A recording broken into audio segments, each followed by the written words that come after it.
그날은 아침부터 기분이 좋았습니다. 겨우내 움츠렸던 세상이 하나둘 초록색으로 뒤덮여가고 벚꽃은 한아름 피어나 길가마다 분홍빛으로 예쁘게 물들여가던 어느 봄날이었어요. 오랜만에 휴가를 내어 직장인 건강검진을 받으러 가는 길이었습니다. 회사와 연계된 어느 병원이었고 그곳에서 오랫동안 미루어왔던 수면 대장 위 내시경까지 받기로 한 날이라 아침부터 약을 먹느라 힘들긴 했지만 모처럼의 자유시간이라 그런지 내내 들뜨더라고요. 그렇게 몇 시간 동안 병원에서 검사를 받을 때까지는 좋았는데 검사 끝내고 의사 선생님이 근심 가득한 표정으로 저를 깨우시며 큰 병원에 가봐야 되겠다고 하시는 말씀에 가슴이 덜컥 내려앉았습니다. 위에 모양이 좋지 않은 덩어리가 2개 있어요. 채취를 해서 분석 중이긴 합니다만 모양이나 정황상 악성일 수도 있습니다. 네? 그게 그렇다면 암일 수도 있다는 말씀이세요? 일단 조직 검사 결과를 좀 기다려 봅시다. 저는 선생님의 말씀에 하늘이 무너진 듯 큰 슬픔을 느꼈어요. 저는 결혼한 지 이제 겨우 5년 되었고 간절히 아이를 기다리는 평범한 30대 초중반 맞벌이 직장 여성이었어요. 아이가 생기지 않아서 속상하긴 했지만 남편과 사이도 좋고 행복하게 잘 살고 있었단 말이에요. 그런 제가 위암일 수도 있다니 청천벽력과도 같은 소식이었습니다. 제가 병원 문 밖을 엉엉 울며 나섰고 그대로 남편에게 전화를 걸었더니 남편도 깜짝 놀라더라고요. 집에 오니 남편이 제 손을 꼭 잡으며 조직검사 결과에서 좋은 소식을 들을 수도 있다며 그새 본인이 인터넷 뒤져가며 찾은 여러 희망적인 결과들을 보여주며 저를 위로해 주더라고요. 일단 너무 극단적으로 생각하지 말자. 침착하자. 그러고 보니 남편은 이 최악의 상황에서도 울지 않고 냉정하고 이성적으로 행동하더라고요. 그 당시에는 정신이 없어서 몰랐는데 남편은 눈물 한 방울 흘리지 않고 태연히 저를 위로했었던 것 같습니다. 아직 100%도 아니라 결과가 뒤엎어질 수도 있다면서요. 저도 그렇게 되기만을 간절히 바랐습니다만 하늘도 무심하시지 병원에서 들은 결과는 저를 또다시 무너지게 만들었습니다. 암이 맞다고 하더라고요. 그것도 크기가 꽤 크고 여러 개라고. 당장 입원해서 전이 가능성 여부를 검사해야 하고 항암 치료를 할 것인지 수술을 할 것인지 여부도 빠른 시간 내로 결정해서 진행해야 한다고 하더군요. 절망적인 심정으로 급하게 회사에 휴가계를 내고 친정과 시댁에 전화를 걸어 사실을 알렸습니다.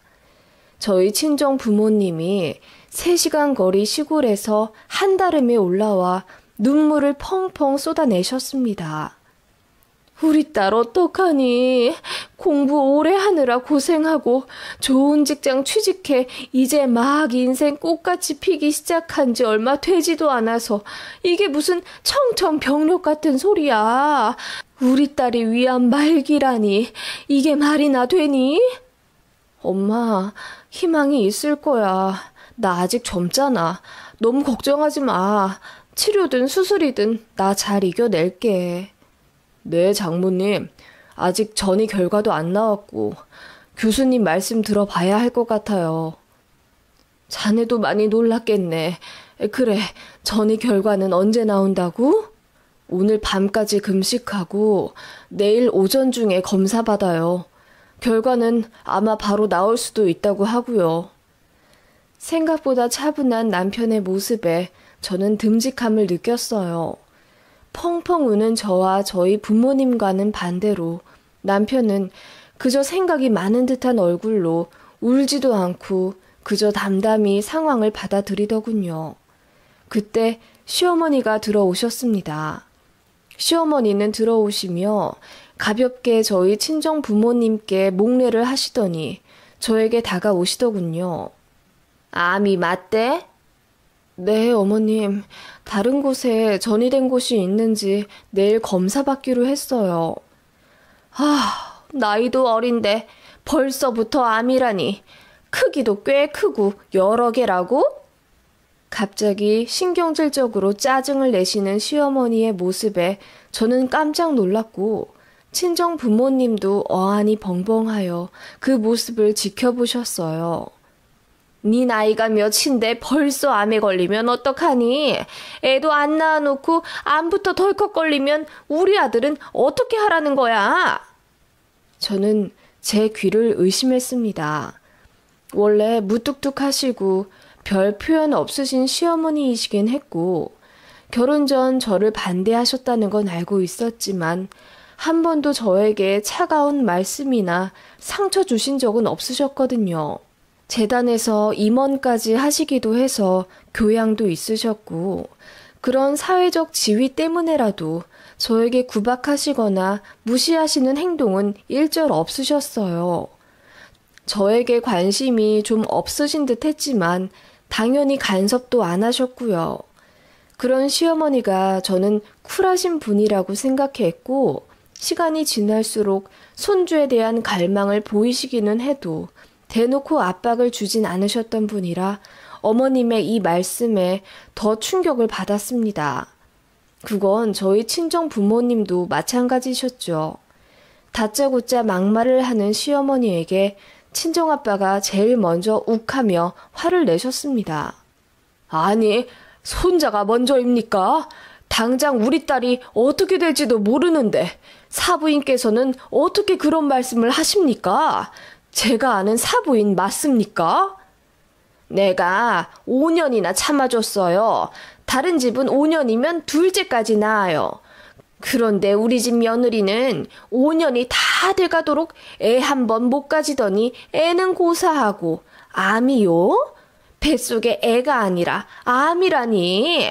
아빠 소리 한 번 못 들어보고 언제 끝날지 모르는 병수발 들어야 하는 우리 아들이 난 불쌍하다는 생각밖에 안 들어요. 뭐라고요? 말 다 했어요? 아니요. 다 못했어요. 내가 그동안 참아준 거지 할 말 없어서 안 한 게 아니라고요. 학벌도 모자라 집안도 별 볼 일 없어. 그냥 우리 아들이 좋다고 해서 허락해주긴 했는데 뭐 하나 제대로 된 게 없잖아요. 결혼했으면 애라도 바로 가질 것이지 뭐 하느라 지금까지 제대로 임신 한번 못 해보고 덜컥 암이라니. 내 입장도 좀 생각을 해주셔야죠. 우리 아들 아직 젊은데 마누라가 위암 말기라니 이게 말이나 되냐고요. 시어머니는 그렇게 찔러도 피 한 방울 안 나올 것 같은 표정과 말투로 상처 가득한 말을 아무렇지 않게 내뱉으시더라고요. 너무 충격이었습니다. 어머님, 제가 아이를 못 가진 건 그 누구보다 제가 제일 속상하고 안타까워요. 그렇다고 해서 제가 죽을 죄를 진 것도 아니잖아요. 심지어 저는 지금 죽을 수도 있는 상황인데 어머님 말씀이 너무 심하신 것 아닌가요? 심해? 뭐가 심해? 당장 인생 꼬인 내 아들한테 심하게 군 게 누구라고 생각하니? 어머님, 사부인, 그렇게 안 봤는데 진짜 너무하시는군요. 이런 말씀 하시면서 우리 딸 심기만 불편하게 만들 거면 당장 나가주세요. 병문안 온 게 아니라 상처 주려고 오셨나 보군요. 정말 실망입니다. 실망이요? 실망은 내가 했습니다. 별 볼 일 없는 딸 자식 우리 집안에 보낼 거면 미리 건강검진이라도 똑바로 해서 보내지 그러셨어요. 몸뚱아리 하나 건강한 줄 알았더니 이건 뭐 하나 제대로 된 게 하나도 없는 딸 자식 결혼시켜놓고 책임감도 없네요들. 누가 심한 건지 길 가는 사람한테 물어봅시다. 그렇게 쏘아붙이듯 냉정하고 차갑게 말씀하시고 돌아선 시어머니 때문에 병실에 있던 다른 사람들도 혀를 차며 욕을 했고 저희 친정부모님은 안 그래도 멍든 가슴에 더 큰 상처만 입으신 채 엉엉 우셨습니다. 저도 충격에 빠져 울고 있는데 그 순간 깨달았어요. 시어머니가 그런 막말을 하시는 동안 남편은 한마디의 제지도 하지 않고 옆에서 가만히 있었다는 겁니다. 이상한 생각이 들어 눈물 가득한 눈망울을 들어 남편을 바라보는데 남편은 그냥 생각 복잡하다는 식으로 인상을 잔뜩 찌푸린 채 창밖만 바라보더라고요. 저희 친정부모님이 목 놓아 우시고 저도 훌쩍거리고 있는데 단 한마디 죄송하다거나 마음을 달래는 말도 행동도 하지 않은 채 팔짱만 끼며 서 있었습니다. 시어머니 닮아 원래 이성적이고 냉철한 성격인 건 알고 있었는데 어떻게 이런 상황에서도 침착함을 유지할 수 있는 건지. 게다가 본인 어머니가 그렇게 난장판을 만들어 놓은 상황인데 사과 한마디 안 하는 게 너무 화가 나더라고요. 여보, 어머님 정말 너무하신 거 아니야? 근데 더 실망인 건 당신은 어떻게 그 몇 분 동안 중재 한마디 안 하고 가만히 있어? 당신도 같은 생각이라는 거야? 제가 울분에 찬 목소리로 따지자 남편이 조용히 말하더라고요. 나도 생각 정리할 시간이 좀 필요해. 내일 검사 잘 받을 수 있지? 장모님 장인어른 계시니까 나도 걱정은 더 하지 않고 먼저 들어가 볼게. 그러더니 주섬주섬 본인 짐을 싸서 병실 밖으로 나가더라고요. 그 황당한 모습에 저나 부모님이나 할 말을 잃었고 다른 병실에 있던 보호자분들의 화가 잔뜩 섞인 오지랖에 정신이 들었습니다. 아내 암 걸렸다고 버리는 거네. 벼락 맞아 뒤질 애미랑 그 아들 아니야. 아니 어떻게 저런 몰상식한 인간들을 가족으로 맞았어? 당장 며느리가 중내에 사내 하는데 거기다 대고 뭐 애도 못 낳는데 암에 걸렸다고? 이건 사탄도 울고 가겠다 아주. 그러게 말이야. 친정부모님 앞에서 어떻게 저래? 나는 듣도 보도 못했어. 세댁, 저런 쓰레기를 어디서 구한 거야?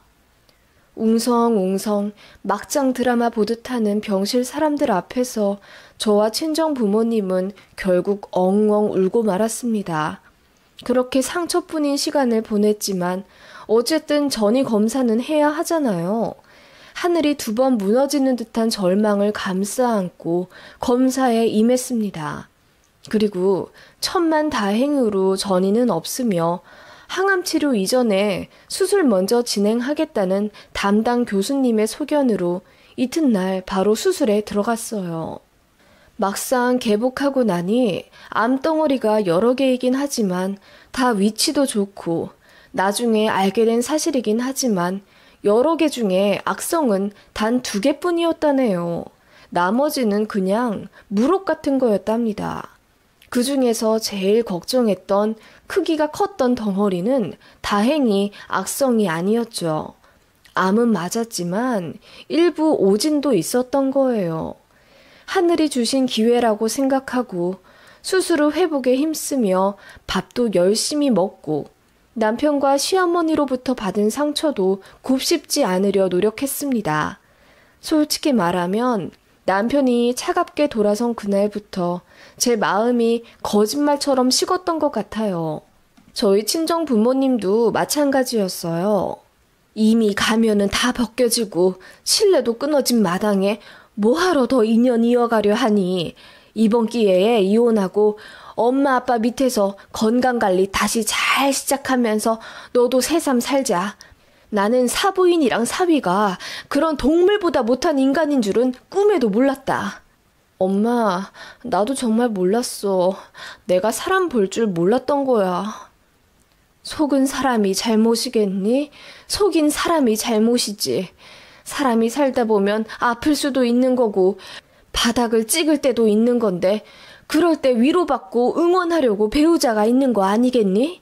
제일 힘들 때 버리는 사람은 그거 가족 아니다.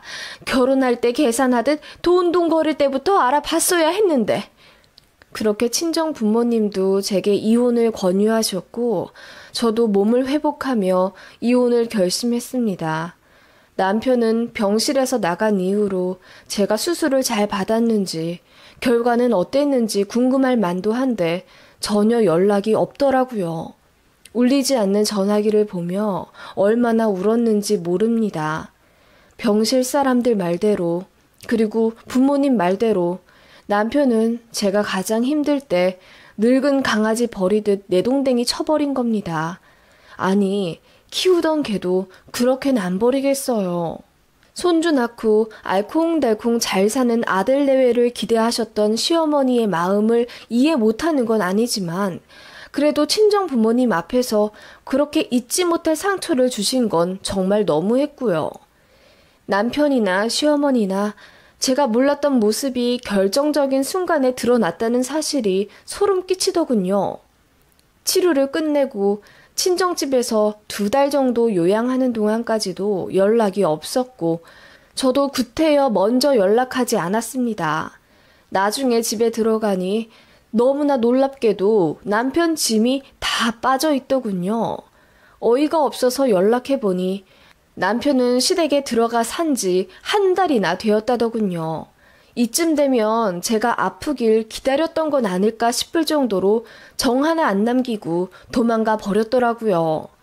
새삼 너무 충격이었고 악몽을 꾸는 건 아닐까 싶을 정도로 믿겨지지가 않았습니다. 제가 먼저 이혼하자고 했어요. 이 정도면 위자료 받고 이혼해도 모자랄 것 같다는 주변 사람들의 만류가 있었지만 솔직히 큰 수술 받고 나서 그런 일로 더 이상 골머리 쌓고 싶지 않더라고요. 그냥 그런 악마 같은 인간들과 빨리 정리하고 새 출발하고 싶었습니다. 제가 이혼하자고 하자마자 남편이 기다렸다는 듯 가정법원에서 바로 만나자며 서류를 다 준비해 보냈더라고요. 진짜 얼척 없었지만 그냥 바로 작성해서 보냈고 그렇게 1달 만에 저희 관계는 완전히 끝났습니다. 정리할 것도 없었어요. 신혼집은 애초부터 시어머니 명의였고 남편이 월급 각자 관리하자고 했었기 때문에 재산 분할이랄 것도 없었습니다. 조정기간 마지막 날에 남편이, 아니 전 남편이라고 해야 하나요? 그놈이 그제야 묻더군요. 몸은 괜찮아? 수술했다더니 잘 됐어? 어이가 없더군요. 그걸 이제야 묻다니. 그놈이 얼마나 피도 눈물도 없는 인간인지 제대로 알게 되었어요. 저는 사실 끝까지 말하려 하지 않았거든요. 제가 수술도 잘 되었고 일부 오진이 있어서 암 말기 상태도 아니었다는 걸요. 그런데 그놈이 눈썹까지 축 내리며 이어 말하는 꼴을 보니 참을 수가 없었어요. 사실 나는 이혼하고 싶지 않았어. 알잖아. 우리 엄마가 기를 쓰고 반대하시더라고. 내가 어떻게 막아.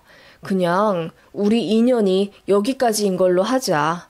나도 젊은 나이에 아픈 와이프한테 얽매여서 살기 싫고 따지고 보면 우리 같이 산 지도 겨우 5년밖에 안 되었고 사귄 거 다 포함해도 겨우 6년 알고 지낸 사이잖아. 그런 너에게 내가 헌신하며 인생 망치는 걸 너도 원치 않겠지? 나를 사랑했다면. 뭐? 너 정말 웃기다. 암이라는 소리에 기다렸다는 듯 이혼하자고 하는 인간은 세상에 너밖에 없을 거야. 너나 너네 엄마나 똑같아. 뭐?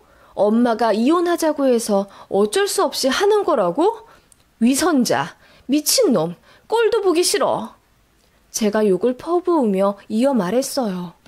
나 수술 잘 됐고 위암 말기도 아니라더라. 일부 오진이었거든. 끝까지 말 안 하려다 너 위선 떠는 거 보니 꼭 말해야겠어. 이래나 저래나 너는 아픈 와이프 버린 비정한 놈인 건 달라지지 않는 사실이야. 뭐? 오진? 그러면 너 심각한 상황도 아니었던 거야? 심각하지 않은 건 아니지. 어쨌든 암덩어리가 있긴 했으니까. 지금은 멀쩡해. 앞으로도 멀쩡할 거고. 아니, 그걸 왜 이제야 말해? 아니, 누군들 이혼하고 싶었냐고. 네가 그 정도인 거 알았으면 절대 이혼 안 했어. 그제서야 얼굴이 시뻘개지며 고래고래 소리를 지르는 그놈이었습니다. 이성 잃은 건 그때 처음 봤네요. 저보고 사기꾼이네 뭐네 난리를 치길래 싸대기를 한 대 날려주었습니다. 어벙벙하게 바라보던 그놈 얼굴이 아직도 잊혀지지가 않네요. 아무튼 그렇게 다 끝났습니다. 저는 회사 조금 더 쉬다가 다시 나갔고요. 회사에 이혼한 사실도 숨기지 않았습니다. 어차피 업계가 좁아서 다 소문 날 것 같아서요. 그놈이랑 그놈 엄마가 전화와서 회사 사람들한테 사실대로 말하지 말라고 부탁하는 거 제가 씹고 전부 소문내 버렸습니다. 암이란 얘기 듣자마자 헌신짝 버리듯 버려버린 비정한 모자라고. 평판 순식간에 내리꽂더라고요. 아주 꼬셨어요. 그러든지 말든지 저는 제 일 하면서 건강관리 잘하며 잘 지냈습니다. 운동에 취미가 붙어서 필라테스며 요가며 제법 전문 과정도 밟아가며 열심히 했고 중간중간 연애도 조금씩 하면서 3년 정도 시간이 흘렀습니다.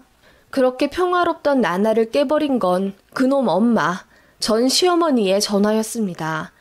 받지 않으려고 했는데 하루에 부재중을 2-3번은 남기더라고요. 짜증이 나서 확 받아버리니까 울부짖는 소리가 들리더군요. 너 때문에 우리 아들 인생 망했다. 크게 아픈 것도 아니었다면서. 그럴 거면 사람들한테 소문이나 내지 말 것이지. 네가 괜히 말도 안 되는 얘기 퍼뜨려서 우리 아들 혼삿길만 꽉 막히고 선이고 소개팅이고 하나도 못했다. 너 때문이야. 네가 책임져라. 네? 무슨 말도 안 되는 소리예요. 며느리 암 걸렸다는 얘기 듣자마자 이혼시킬 땐 언제고 이제 와서 책임지라고요? 진짜 철판 까셨어요, 얼굴에? 제가 필터링 없이 쏘아붙이자 전시무가 갑자기 엉엉 울며 이러더라고요. 우리 아들 좀 살려줘라. 얘기 못 들었니? 우리 아들 사고 난 거? 사고요? 무슨 사고요? 아니, 그리고 그걸 내가 왜 알아야 하는데요? 한 달 전에 차 사고가 나서 척추 밑으로 반마비됐다. 목뼈도 다쳐서 왼손도 못 쓰고.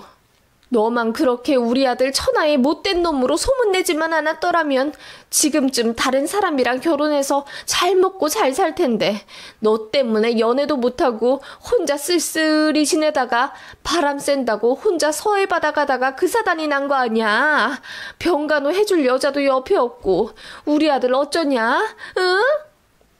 그렇게 한풀이 하듯이 저에게 울음을 토해내는 전 시어머니였습니다. 저는 정말 몰랐거든요. 근데 알고 보니 제 주변 회사 사람들 중에 일부 알고 있었더라고요. 그런데 얘기 들으면 제가 착잡해 할까봐 일부러 전하지 않았다고. 아무튼 전 시어머니는 그렇게 본인 아들 인생이 꼬여버린 걸 제 탓을 하면서 저더러 책임지라고 난리를 치더라고요. 급기야 다시 재혼해서 아들 병간호 좀 해달라. 본인은 당뇨 때문에 힘들어서 못한다. 아들이 저랑 헤어지고 식단 조절을 못해서 살이 엄청 쪘다며 본인이 감당이 안 된다 어쩐다 우시더라고요. 시아버지는 예전에 돌아가셔서 안 계시거든요. 전 남편도 외동이고. 전 시어머니 성격이 워낙 안 좋아 친척들이랑도 연락 끊기다시피 하며 왕래 없고 거의 혼자예요. 그런 입장에서 아들 몸도 그렇게 되고 혼삿길도 막혀 여자도 없으니 그 화풀이를 저한테 다 해버리는 겁니다. 제가 듣다 말했어요. 벌 받으신 거예요. 그러니까 아픈 며느리 버릴 생각 하지 마셨어야죠. 본인 아들이라고 백날 첫날 건강하고 돈 잘 벌 거라고 어찌 장담을 하셨어요? 그때 저 안 버리셨으면 지금쯤 당신 아들 옆에서 눈물 지으며 수발 들었겠죠. 당신이 다 자초한 거예요. 잘나고 소중한 아들 병수발 열심히 드세요. 그렇게 말했더니 소리를 질러가며 울부짖더라고요. 그냥 전화 끊었습니다. 말하고 나서도 솔직히 마음이 편치가 않았어요. 상황이 얼마나 안 좋은지 대강 짐작이 가더군요. 저도 완치 판정 받기 전이라 아직 조심하고 있는 상태라 더 신경 쓰기 싫어서 잊으려고는 하는데 솔직히 말해서 걱정 반, 시원한 반이네요. 아픈 와이프, 아픈 며느리 병수발 들까봐 도망가 버릴 땐 언제고 참 웃겨요. 그리고 한 번 철면피는 영원한 철면피라더니 본인 아들이 그렇게 다치니까 저더러 책임지라고 할 용기는 어떻게 나는 걸까요? 그런 사람들에게 제대로 속아 결혼했다는 게 제일 안타깝고요. 아무튼 저주하고 싶진 않지만 결국 뿌린 대로 거둔다는 게 맞긴 하나 봐요.